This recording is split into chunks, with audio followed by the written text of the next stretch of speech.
ও যুবক বলো না, তোমাকে কর্মযোগ্য কে বানাইলো? কর্মযোগ্য কে রাখলো? যদি অসুস্থতা দিয়ে বিছনায় ফালায় রাখতো কি করতে? কি করার ছিল?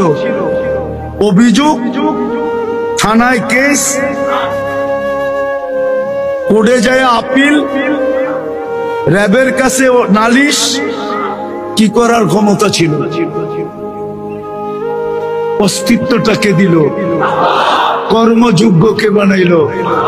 কর্মযোগ্য কে রাখতেছে? কতটুকু নুন খাই,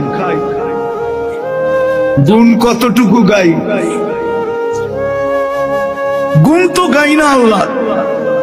চলেন দেখি জান্নাতের একটু ধারণা দিয়া কার মনে এই আগ্রহ জাগে যে আমি চাই আল্লাহ আমাকে জান্নাতের বিনিময়ে কিনো। এই আগ্রহটা কার মনে পয়দা হয়? একটু জান্নাতের ধারণা দিয়া দেখি। আল্লাহ কিন্তু জান্নাত দিয়ে কিনতে চাইতেছেন। কিনবে কে? ক্রেতার